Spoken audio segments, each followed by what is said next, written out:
1. A gray and rainy day. Some stories start with a dark and stormy night. This one starts with a gray and rainy day many years ago in the wilds of upstate New York.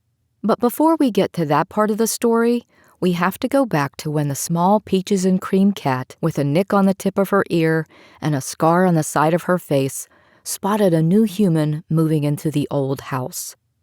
This was the old house where she once had an indoor cat friend. It was a distant relationship, with her on the outside and the other cat always behind a closed door or sitting in the front window looking out. This old house was also part of the cat's roaming route, and she enjoyed getting a peek of her friend. Then one day, she spotted the humans who lived there digging a hole in the flower bed at the edge of the yard. That was the last time she had seen her indoor friend. It wasn't too long after that those humans moved out and new ones moved in. She had gotten used to the hellos and goodbyes of her life, but she still didn't like them. The cat tucked herself under a tree in the weeds as movers filed in and out of the house like worker ants, unloading furniture and boxes from the back of a truck. She kept her distance because big things and big noises made her nervous. Humans made her nervous too, and these burly guys in overalls with their loud voices scared her, but not enough to temper her curiosity. After the truck and the men left, the new human stepped out of the car and stood in the middle of the gravel driveway, surveying the scenery. Acres and acres of lush green grass, trees still holding onto their late spring blossoms, and a small pond stocked with fish at the bottom of the hill. A smile crept across her face.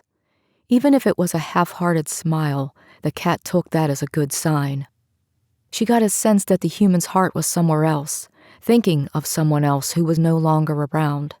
She understood that feeling all too well, but could she be trusted? The cat was skeptical. She smelled different, this new human, not like the couple who lived there before. She looked different, too, not from around these parts for sure. The cat had her roaming routine down: the house on the hill where a man lived, the lady with the dogs across the road, the farm down the road, and the couple that lived in the old house where the new human now lived.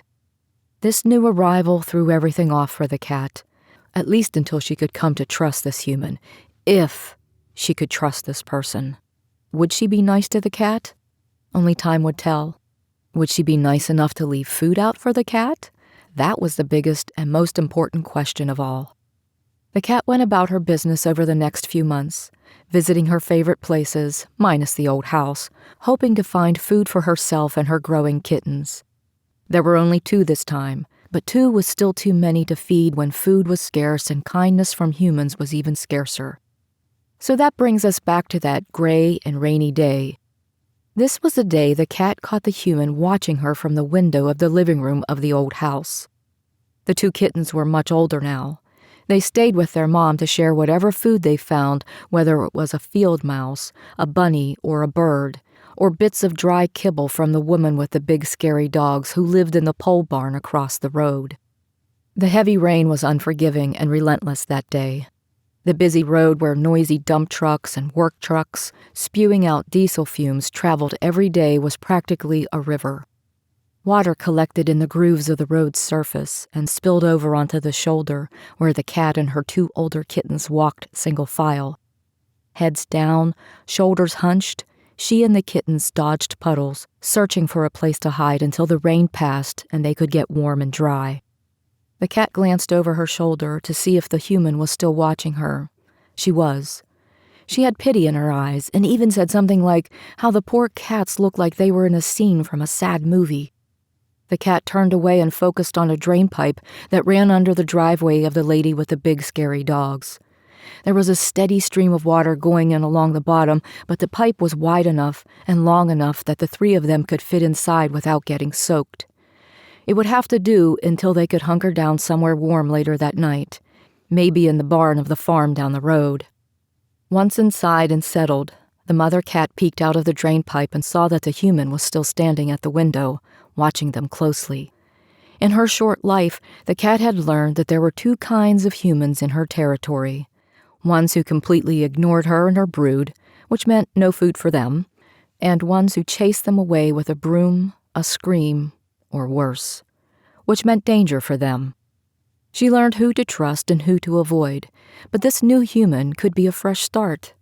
If she put the old house back on her roaming route, maybe the human could get to know her and take pity on her and give her something to eat. Her stomach growled.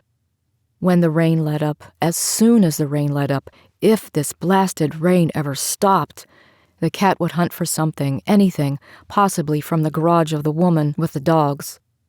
Even if that particular human didn't like cats, she was kind enough not to pick up the pieces of kibble that fell to the ground when feeding her boisterous dogs. After that, when she was ready for it, the cat would swing by the old house to get a feel for this new human, see if she was made of better stuff than some of the others on this mountain. Maybe things would be different this time.